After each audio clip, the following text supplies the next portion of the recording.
목포가 이 정치권의 핫플레이스로 떠올라고 했다고 해도 과언이 아닙니다. 지금 자유한국당 의원들에 이어서요. 내일은 손혜원 의원이 이곳에서 기자회견을 하겠다는 입장인데요. 지금 이곳에서 기자회견하면 이제 본격적인 전쟁이 시발이 되는 건지 한번 들어보시고 이야기를 이어가도록 하겠습니다.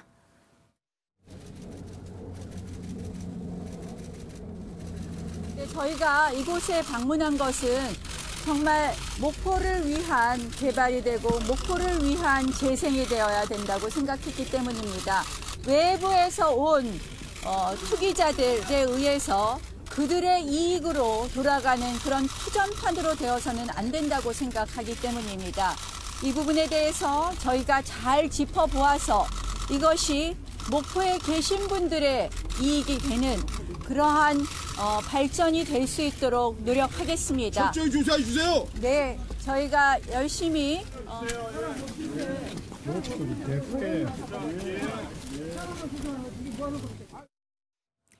부동산 전문가인 현역 의원까지 포함해서 일제히 내려갔습니다. 자, 자유한국당 의원들이 이곳에 가면 아무래도 하이라이트가요. 손혜원 의원이 이야기한 20대 3명이 샀다라는 창성장이 될 텐데 장희찬 평론가님, 그럼 여기에서는 누가 진짜 주인인지 보겠다라고 하는 건가요? 아무래도 창성장 같은 경우가 손혜원 의원의 20대 남성 조카 그리고 보좌관의 딸 등이 이제 구입을 했기 때문에 차명 의혹이 가장 짙게 드리워진 곳입니다. 그리고 민주평화당 박지원 의원 같은 경우도요.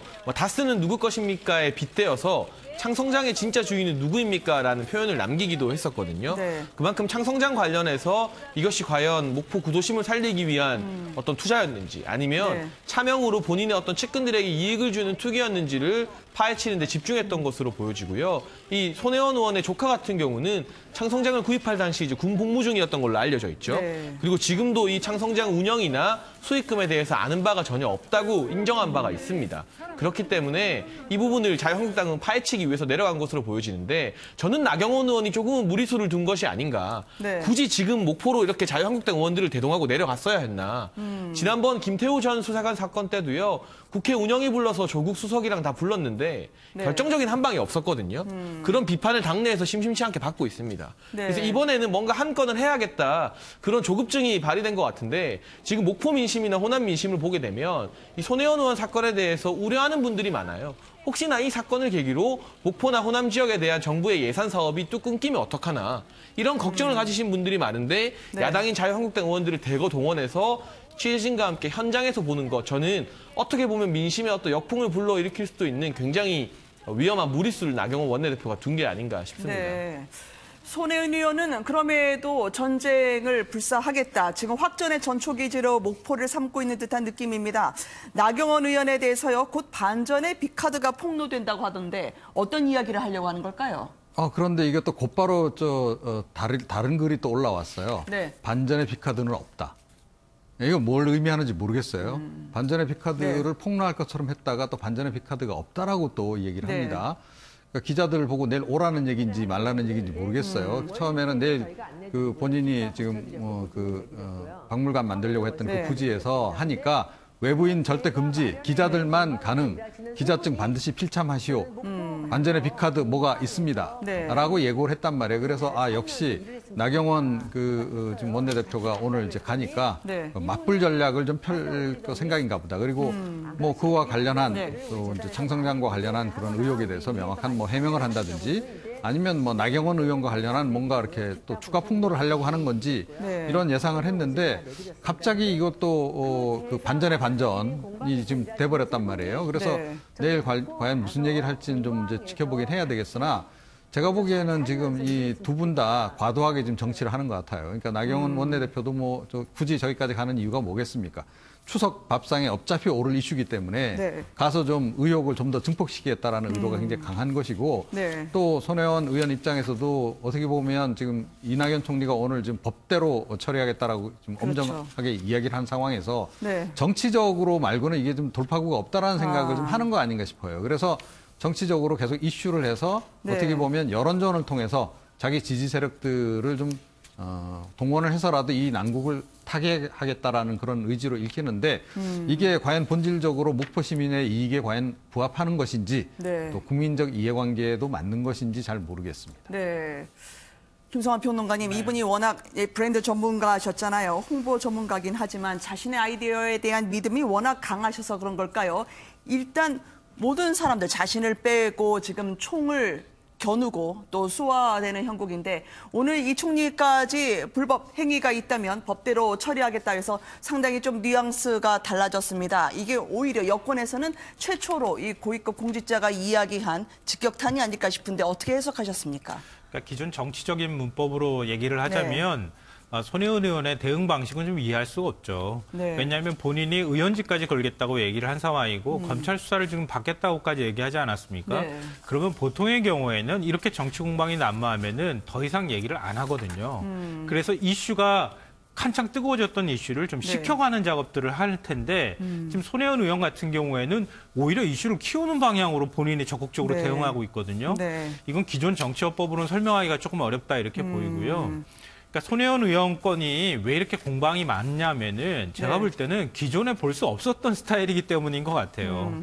지금 부동산 투기라고 얘기하지만 손혜원 의원의 또 설명을 보고 그동안에 말을 해왔던 거 그리고 또 지역 방송하고 인터뷰했던 내용을 또 오늘 제가 봤는데 창성장을 구매를 했을 당시에 조카랑 지인이 다 함께 구매를 했다. 네. 내가 여기를 이렇게 살리려고 노력한다. 목포 지역 주민들도 절대 집 팔지 마시라. 네. 뭐 이런 말도 지역 방송에서 한단 말이에요. 그러니까 이게 투기를 하려고 했던 사람의 의도로 볼 수 있는가? 네. 이게 막 헷갈리기 시작하는 거예요. 그러니까 이 문제 때문에 오히려 더 많은 논란이 지금 생겨나고 있다 이렇게 생각이 되는데요. 그러니까 손혜원 의원이 뭐 내일 2시에 이제 기자회견을 한다고 하니까 네. 이 자리에 기자들이 가서 지금 뭐 땅을 얼마를 샀고 뭐 건물을 몇 채를 샀다고 하는데 실제로 산 이유라든가 네. 또 실제로 어느 정도 면적이고 어떻게 어떤 목적으로 쓰려고 했던 것인지에 대해서 충분히 좀 설명을 했으면 좋겠고 네. 만약에 그렇게 했는데도 설명이 안 된다. 그러면 논란은 또 이상한 방향으로 갈 수도 있거든요. 이 부분을 손혜원 의원이 좀 잘 주목을 해봐야 될 것 같습니다. 네. 이왕 기자회견을 하는 김에 확전을 하지 말고 본인이 샀던 땅 그리고 지인이 구매한 것까지 구체적으로 네. 적나라하게 실체를 토로하시라라는 주장으로 들었습니다. 이 투기 의혹 속에 시끄러워진 목포에 정작 주민들은 무슨 죄가 있길래 이렇게 시달려야 할까요? 구도심 주민들이 어떻게 생각하고 있는지 찬반이 나뉘고 있다고 하는데요. 이야기를 한번 들어보도록 하겠습니다. 지역 발전과 문화 자원을 보호하려는 진심에 단 하나의 의심도 없다. 사람이 살아야 거리가 살아나는 것은 당연한 이치다. 오래된 마을을 지키기 위해서 내일은 조금은 나아지겠지라는 작은 희망으로 버티고 있는 주민들의 소중한 마음을 건들지 마달라. 문화재청 사업 대상이 된 원도심 지역은 지금까지 목포 시민들로부터도 외면당하던 곳이었다. 여기에 희망의 싹이 트기 시작한 데는 손혜원 국회의원의 마중물 역할이 있었음을 부인하기 어렵다. 그래서 그 진정성도 믿고 싶다. 목포 시민마저도 그 와중에 서로 갈려 그나마 힘마저 분산시킬까 두렵기도 하다. 투기에 대한 진위 여부는 팩트에 사실에 근거한 판단에 따라야 하겠습니다. 해당 지역 주민들은 정쟁거리가 되지 않길 바라는데요. 이 부동산 의혹과 관련해서는 목포의 역사문화 공간, 이 부동산 중에 5분의 1 정도는 외지인, 특히 이제 손혜원 의원과 함께 둘러본 것으로 보도됐던 60대 여성, 정씨 부부라 불리는 이분들이요. 비슷한 시기에 부동산을 일제히 매입을 해서 어떻게 노른자 땅에 함께 이렇게 제구력을 발휘했느냐라는 주장이 나오고 있더라고요. 그 해당 지역 일대에서요. 큰손이라고 불리는 60대 여성이 있다고 합니다. 말씀하신 정 씨 부인인데 그 부부를 포함한 가족들이 이 근대 역사문화 공간 내에 건물 13채 그리고 토지 4곳 모두 17건의 부동산을 매입한 것으로 알려지고 있습니다. 네. 정 씨 부인과 남편 그리고 뭐 남동생도 소유하고 있고요. 정 씨 부인의 그 두 아들 같은 경우도 부동산을 매입했습니다. 그런데 이들이 부동산을 매입한 시기가 2017년 3월부터예요. 그 손혜원 의원 측근들이 본격적으로 해당 지역에 부동산을 매입한 시기와 같다는 것이죠. 여기서 문제가 되는 점은 만약 손혜원 의원이 내부 정보, 국회의원이기에 알 수 있는 내부 정보가 있겠죠. 문화재청에 내가 압박을 해서 네. 건의를 해서 이 지역에 예산을 풀겠다던가 아니면 이 지역을 근대 문화 거리로 지정하겠다던가 이런 정보를 이 정 씨 부인 가족에게 먼저 알려줬다면 네. 그러한 내부 정보를 바탕으로 똑같은 시기에 부동산을 대거 구입했으니 당연히 뭐 국회의원으로서의 윤리 위반뿐만 아니라 공직자로서 이해충돌 위반하는 것이 되지 않겠습니까? 네. 그래서 지금 사안을 보게 된다면 단순히 손혜원 의원의 가족들과 보좌관 가족들뿐만이 아니라 함께 부동산을 보러 다녔다고 지역 주민들이 증언하고 있는 이 정 씨 부부가 17곳이나 되는 부동산을 왜 하필이면 네. 2017년 3월부터 손혜원 의원과 같은 시기에 구입했는지 거기에 다른 내부 정보는 없었는지에 대해서도 검찰의 조사가 이루어져야만 될 것 같습니다. 이분이 내 여조카가 집을 사는 데에도 소개해줬다라고 페이스북에 한번 올렸다가 또 삭제를 했더라고요. 네, 그렇습니다. 그래서 초기에 이제 이쪽에서 그 부동산을 좀 매입하는 과정에서 네. 아마 그분이 좀 약간 그 안내자 역할을 좀 했던 것 같아요. 그런데 이제 본격적으로 그 여성도 이거 이제 매입에 뛰어들면서 네. 제가 보기엔 매입 경쟁이 좀 벌어지지 않았을까 싶어요. 그래서 아마 손 의원 측에서 반드시 좀 구입하고자 했던 그런 네. 그 어떤 주택들을 이 여성이 먼저 선취를 하고 그랬을 가능성도 없잖아 있다. 그걸 네. 아마 알게 돼서인지 모르겠으나 지금은 상당히 좀 거리가 멀어진 서로 네. 사이가 안 좋아진 그런 관계라 그러는데 그런데 핵심은 뭐냐면요. 그러니까 손 의원 일가 네. 그다음에 그 여성 일가가 지금 가지고 있는 그 집의 숫자가 37채 네. 그러니까 부동산까지 하게 되면 이제 40개가 넘어가는 40곳이 넘어가는 거죠. 자, 이거는 그럼 결국 이게 그럼 목포 시민을 위한 거냐라는 거예요. 네. 그러니까 두 집안을 위한 거지 결과적으로 보면. 네. 그래서 이 부분도 지금 간단히 넘어갈 수 있는 그런 사안은 좀 아닌 상황이 돼버렸다 이렇게 생각하고요. 그리고 네. 이게 전부는 아니다라는 거예요. 손 의원이 그동안에 한 얘기가 좀 있단 말이에요. 네. 본인의 뭐 동창 한 명도 와서 좀 샀다라는 얘기도 했고 아. 또 본인이 소개한 사람 이쪽에다가 사라고 이렇게 소개한 사람만 해도 한 300명 정도 된다. 네. 그 얘기를 했단 말이에요. 그 가운데 일부가 또 샀을 가능성이 좀 있다라고 전제한다면 현재까지 지금 뭐 이 등기부상으로 확인한 바에 따르면 네. 602채 가운데서 지금 112개. 그러니까 거의 뭐 한 20%쯤 되죠. 네. 그것을 이제 외지인들이 보유하고 있는 것으로 알려져 있는데 이 외지인들 보유분 상당수가 네. 손혜원 의원과 직간접적으로 연관된 사람들일 가능성이 좀 높지 않나 이렇게 생각을 합니다. 네. 그러니까 구도시 살리겠다고 하지만 정작 현지 주민들은 소외시킨 거 아니냐라는 주장이셨는데요. 김성환 평론가님. 사실은 지금 뭐 단정하기는 어렵습니다. 단정하기는 어려운데요. 네. 좀 사안들을 언론에서 굉장히 좀 자극적으로 보도하는 내용에만 의존해서는 안 되겠다 그렇게 생각하고요. 네, 네. 제가 만약에 저 지역을 안 가봤으면 이렇게 말씀드리기 어려울 거고 그러니까 저 지역에 뭐 적산 가옥이나 이런 것들이 방치되어 있는 모습들을 봤던 사람으로서 제가 말씀드리면은요. 네. 지금 우리가 이제 몇 채 이렇게 얘기하고 있지만 저도 이제 어렸을 때 시골 시장통에서 자랐지만 그 시장통 집들은 진짜 몇 평, 10평 뭐 이런 식입니다. 그러니까 그걸 채수로 얘기하기에는 굉장히 애매한 부분들이 좀 있다 이 말씀 드리고요. 그리고 네. 예를 들어서 지금 이제 이해충돌 방지의 측면에서 손혜원 의원이 거기가 문화유산 지역으로 구역으로 지정된다는 사실을 알고 그렇게 했는지 아니면은 지금 얘기 나오는 것처럼 본인이 이걸 뭔가 살려보겠다고 하는 의지를 갖고 주변 사람들한테도 가서 내가 지금 구상하고 있는 거에 너희들도 동참해라. 네. 내가 이거 기필코 살리고 말겠다. 이렇게 얘기하고 난 다음에 그들의 행위가 있고 그리고 난 다음에 문화유산 구역으로 지정이 됐는지 이게 선후 관계를 좀 따져야 할 필요가 있다고 봅니다. 네. 근데 지금 다만 이제 문제가 되는 점은 이해충돌 방지 얘기가 계속 나오는 부분이 일반 정치인들 같은 경우에는 그렇게 하기가 굉장히 꺼려진다는 거죠.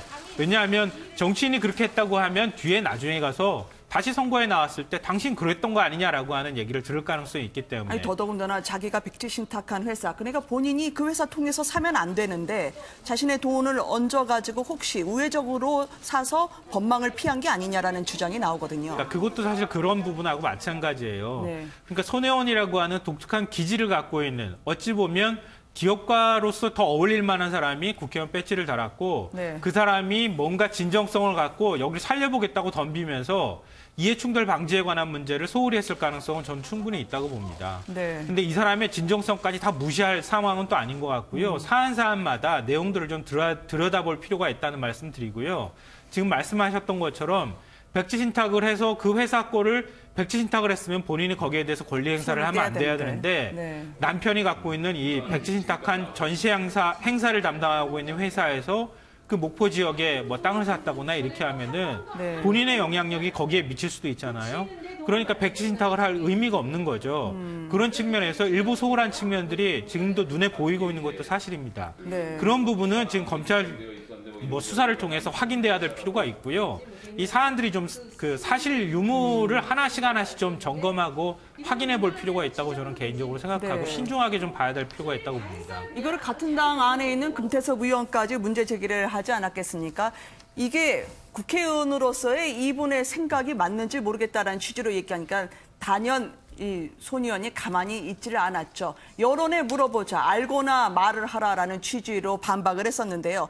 가장 아마 이분이 화를 냈던 부분 중에 하나가 나전칠기였던 것 같아요. 혹시 본인이 기획한 작품을 국립박물관에 넣기 위해서 인사 압력을 행사한 게 아니냐 또는 구매를 종용한 게 아니냐라는 주장이었거든요. 네, 금태섭 의원이 제기한 의혹 같은 경우는 우선은 첫 번째, 목포 부동산 구입 아무리 선의로 했다 하더라도 국회의원으로서는 이해충돌 원칙에 위반되었다. 이 부분을 지적한 것이고요.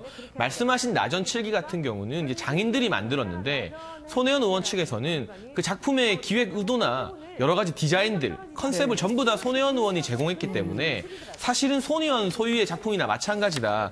그럼에도 불구하고 장인들의 이름을 붙여줬고 네. 그리고 그 해당되는 직접적인 작품을 국립중앙박물관에 구매하라고 한 게 아니라 다른 이제 전반적인 나전칠기를 비롯한 근대 문화 작품을 구입하라고 한 것이기 때문에 금태섭 의원의 주장은 제대로 알아본 게 아니라 가짜 뉴스를 기반으로 했다. 정중하게 사과하라고 했어요. 네. 근데 금태섭 의원 같은 경우는 다시 한번 언론과 통화를 하면서 이미 할 말은 다 했다. 이해충돌 위반이라고 생각한다면서 선을 딱 그어버렸죠. 이래서 민주당 내부에서도 지금 지지자들이 일부 손혜원 의원의 지지자들은 금태섭 의원의 SNS에 막 대량의 댓글을 달면서 비판을 하기도 하는 등 여론이 또 양분되고 있는 상황인데요. 네. 금태섭 의원 같은 경우는 법조인 출신입니다. 그리고 정치권 경험이 꽤 오래 있지요. 뭐 여러 가지 실무 경험도 비롯해서. 그렇기 때문에 선한 의도와 상관없이 국회의원으로서 지켜야 될 공직자의 윤리, 이해 충돌에 대해 기반해서 발언을 한 것으로 보여지고요. 손혜원 의원은 처음부터 지금까지 계속 선의, 선한 의도, 목포 도심을 살리겠다. 그리고 나전칠기라던가 근대 문화유산을 살리겠다는 의도의 말을 하고 있는데 아무리 의도가 좋아도 국회의원은 문화재청 관리자를 만나거나 네. 국립중앙박물관 담당자를 만나게 되면 그 자체가 외부에서 볼 때는 부당한 압력으로 해석될 여지가 굉장히 많습니다. 네. 그런 부분에 대해서 사업가로서 또 문화재 전문가로서 해야 될 좋은 의도와 국회의원으로서 해야 될 방법에 대해서 손혜원 의원이 구분을 안 했던 게 저는 이 사건의 본질이 아닌가 싶습니다. 네. 국회의원이라는 게 바로 손혜원 의원에게는 무엇이었을지에 대해서 의문을 던져주셨는데요. 이분이 워낙 전문가로서 내가 옳다고 믿는 데에는 타협이 없던 사람이라는 평가가 나오고 있습니다. 도대체 나를 어떤 사람으로 봤느냐 가장 발끈했던 나전칠기 부분이요. 손 의원의 주장을 듣고 오도록 하겠습니다. 이제 나전이 이게 떨어져 나가잖아요.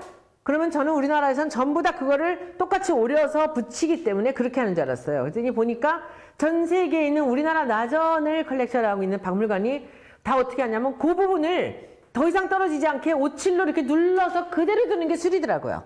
사실 제가 인사청탁을 했다라는 그 전문가 박사한테 저는 이 나전칠기가 어떻게 수리돼야 되는지를 전 세계 글로벌 스탠다드를 제가 배웠어요. 우리나라 나전칠기가 늘 새 거가 나오는 거를 그렇게 전 세계에 있는 큐레이터들한테 망신을 당하고 나서 그 얘기를 계속 사람들한테 하는데 그 관장께서는 그 사람이 전문가인 건 아는데 지금 여기 박물관은 말고 다른 어떤 연구소라든지 이 수리복원 하는 데가 생기면 그때 가서 고려를 하겠습니다 해서 그렇게 해서 끝난 거예요. 근데 그 박물관장 있을 때 옆에 계시던 분들이 누군지도 몰라요, 저는. 이 얘기들을 만든 거예요. 손혜원이 이렇게 이슈가 되니까 나도 가서 밟아보자라고 그렇게 한 게 아닌가? 그러니까 이제 국립중앙박물관에 특정 나전칠기 장인의 작품을 예로 들면서 구입을 요청한 거 아니냐. 이 부분이 아니라고 이제 본인이 해명을 했던 거였고요. 또 지인 딸을 인사 추천한 것. 그런 부분을 공직자 윤리라고 얘기한 것 같아요. 그렇죠. 그러니까 이제 다 본인이 지금 이제 간사로 있는 그 문체위 산하기관들이잖아요. 네. 산하기관들의 의원들이 직접 찾아가서 뭐 이 사람을 고용해 달라라든가 또 뭐 이런 것들을 좀 사라라든가 내가 좀 잘 아는 장인인데 이런 식의 이야기를 하는 정치인은 제가 보기엔 처음 봤습니다. 그러니까 이런 일 절대 안 합니다. 왜냐하면 이건 어떤 식으로든 뒷말이 날 수밖에 없는 것이고 논란이 될 수밖에 없는 거기 때문에 이제 그렇거든요. 자, 그런데 저는 뭐 이 국립중앙박물관에 작품을 사게 한 경우도 그렇고 또 그쪽 목포 지역을 그 문화재로 지정하도록 계속 발언도 하지 않았어요? 네. 그런 것도 그렇고 한 가지는 지향성이 확실한 것 같아요. 이분이 다른 건 몰라도 가격을 올리는 방법은 확실히 알고 있다. 제가 듣기로 이 국립중앙박물관에서 예를 들어 현직 장인 누군가의 작품을 사게 되면 그 작품의 단가가 달라진다 그러더라고요. 네. 예, 그게 현실이라는 거죠. 그리고 이 목포 지역 같은 경우에도 기존에 그냥 그 문화재 만약에 지정이 안 됐다라고 전제한다면 가격이 지금처럼 오르겠습니까? 당연히 안 올랐겠죠. 그리고 그냥 버려진 흉가터 비슷하게 이렇게 동네가 돼 있었을 텐데 이분은 그거를 어떻게든 만드는 방법을 확실하게 알고 있었던 것 같고 또 그걸 만들고 가기 위해서 본인이 어떤 역할을 해야 된다는 것도 분명히 알고 있었던 것 같아요. 네. 자, 좋습니다. 그러면 그렇게 해서 뭐 좀 힘들게 사는 장인 작품 비싸게 가벌려 주고 또 뭐 목포 시민들 또 그동안 굉장히 그 폐가가 돼가지고 마음고생도 심했는데 좀 혜택이 돌아가도록 하고 그렇게 공익적으로만 활동을 했으면 전혀 문제가 없는 거죠. 네. 그런데 본인이 관계가 된 인물들 또 관계 주변인들 또 친인척들 이런 사람들이 다 관계가 됐고 그 사람들이 결과적으로 혜택을 볼 수밖에 없는 구조를 만들었다라는 게 좀 문제인 거고요. 이번에 손혜원 그 의원 사태를 제대로 정리를 못하게 되면 앞으로 제2, 제3의 손혜원이 계속 나올 겁니다. 특히 네. 정치인들 가운데 제가 선의로 이 지역에 투자해서 이 지역을 진흥시키겠습니다. 부흥시키겠습니다. 그래서 관련 기관에 압력 놓고 거기 정부 지원 내려오게 하고 네. 이런 식으로 해서 결과적으로 땅 짓고 헤엄치는 식으로 돈 벌 국회의원들이 굉장히 많아질 거다. 그걸 우리가 꼭 봐야 되겠냐. 그런 네. 말씀도 좀 국민들에게 말씀 안 드릴 수가 없어요. 근데 이종원 평론가님 지금 말씀하신 거 보면 손혜원 의원이 불에 기름을 붓는 듯한 형국으로 계속 대응을 하고 있는데 지금 자신을 빼고 박지원 의원에게도요 공개 토론을 제안하는가 하면 자신에게 울타리가 돼줄 수도 있는 당내 의원들에게도 이렇게 저격을 하는 행보를 하면 어떻게 이거를 해결하면 좋죠? 그 의도가 뭐라고 보십니까? 근데 손 의원이 아마 탈당 전과 탈당 후에 당내에서 기류가 바뀐 거를 좀 아마 느낄 겁니다. 그리고 사실은 이낙연 총리의 오늘 발언도 우연히 나왔다라고 보기 어렵거든요. 네. 더군다나 이낙연 총리가 얼마나 신중하신 분입니까? 그러니까요. 그런데 국민 앞에 더 겸허해져야 된다는 말까지 그동안 했죠? 참았던 얘기를 이제는 이야기할 수 있다라고 네. 생각해서 말씀하신 거예요. 문제가 있다라고 보고 있었던 겁니다. 다만 이거를 좀 어떻게 보면 우리 당에 있는 국회의원이기 때문에 말 못했던 것을 이야기하는 거고요. 지금 금태섭 의원 같은 경우도 지금 마찬가지입니다. 당내에서 본인도 자기가 보기엔 문제가 있었다라고 생각했지만 차마 이 얘기 못하다가 네. 이제 탈당하고 나니까 조금 자유롭게 지금 이야기를 하는 거고요. 제가 보기엔 금태섭 의원과 같은 생각을 하는 의원들이 더불어민주당 내에도 네. 아마 여럿 있을 거다 이렇게 생각합니다. 네. 자, 지금 이 총리의 발언, 이 손혜원 의원이요, 기자회견 때 자기보다 나이는 어리지만 삼선임 원내대표 어깨에 손을 얹는 장면까지 나오면서 당 지도부가 쩔쩔매는 거 아니냐. 그런 와중에서 조금씩 여당 내에서도 다른 목소리가 나오고 있는 것 같거든요. 장희찬 평론가님 어떻게 보십니까? 그러니까 민주당 내부에서도요. 홍영표 원내대표가 기자회견에 들러리처럼 서 있던 것.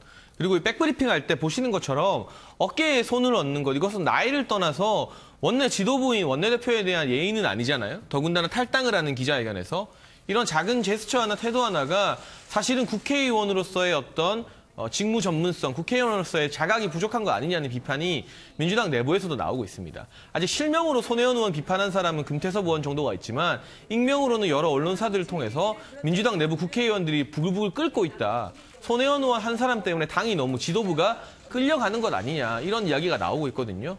저렇게 원내대표를 대동하는 모습 때문에 사실 저는 개인적으로 자유한국당에서 영부인을 거론하면서 이 초권력층 비리라고 하는 게 너무 나간 측면이 있다고 봅니다만 저런 원내대표를 대하는 태도 때문에 그런 말에도 일견 약간의 설득력마저 실리고 있는 형국입니다. 결국에는 손혜원 의원이 당에 부담을 주기 싫어서 나갔다고 하는데 나가서까지도 계속해서 민주당에게 부담을 주는 형국. 그런 부분은 이낙연 총리가 또 정부의 대표자 차원에서 정리를 한 것으로 봐야 되고요. 네. 어쨌든 내일 목포 기자회견에서 빅카드는 폭로 없이 그동안의 의문에 대한 해명을 하겠다고 하는데 여러 가지 제기된 의문에 대해서 성실하게 해명을 하는 한편 정무적으로도 여의도 셈법을 따르든 말든 본인이 그렇게 사랑한다는 더불어민주당에게 부담을 안 주는 방법이 무엇인지 좀 깊은 고민을 해봐야겠습니다. 네.